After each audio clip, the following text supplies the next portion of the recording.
여자친구가 헤어지자는 말에 스스로 극단적인 선택을 하겠다며 전 여자친구의 집에 침입해 도시가스 배관을 끊고 40분간 가스를 방출한 30대가 구속됐습니다. 원주에서는 스토킹 처벌법을 통해서 구속된 첫 번째 사례인데요. 검찰은 이 30대에게 징역 3년을 구형했지만 피해자는 석방 뒤에 신변을 위협받지 않을까 두려워하고 있습니다. 황구선 기자입니다. 도시가스 고무 배관 중간이 잘려나간 듯 끊어져 있습니다. 이 같은 사진을 보낸 남성은 곧 극단적 선택을 하겠다고 암시합니다.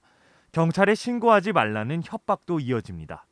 지난해 10월 초 전 여자친구 A씨의 원룸집에 침입한 32살 홍모 씨는 가위로 가스 배관을 자른 뒤 40분간 가스를 방출했습니다.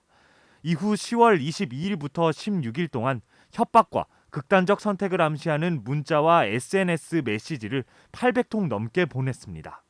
모두 여자친구였던 A씨가 헤어지자고 말한 뒤 벌어졌던 스토킹 범죄입니다.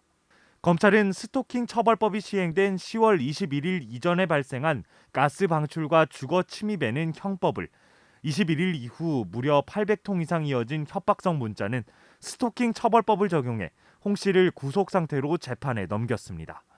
원주에서 스토킹 처벌법으로 구속 기소된 첫 사례입니다. 검찰은 홍 씨가 여러 사람들을 위험에 빠뜨렸고 피해자인 A 씨에게 용서받지도 못했다며 징역 3년을 구형했습니다.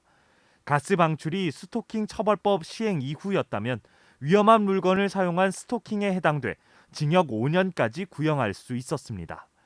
가해자의 구속 기소에도 피해자는 여전히 신변 위협을 느끼고 있습니다. 진짜 무슨 짓을 할지 모르는 사람이라 꼭 엄벌에 처해줬으면 좋겠고 나와서도 근처로 아예 접근 못하게 해주셨으면 좋겠어요. 스토킹 처벌법이 최초 발의 22년 만에 통과된 건 다행이지만 피해자 신변 보호 조항이 없는 건 한계라는 지적이 나옵니다. 스토킹 처벌법을 찾아보시면 피해자를 어떻게 보호하겠다라는 게 없어요. 보다 더 직접적인 스토킹 피해자를 보호하는 법안이 별도로 저는 만들어지는 게 매우 중요하다고 생각을 합니다. 전문가들은 신고 직후 가해자를 즉각 격리하고 처벌 이후에도 보복 등에 대비한 재접근 방지를 강제할 수 있는 대책이 필요하다고 말하고 있습니다. MBC 뉴스 황구선입니다.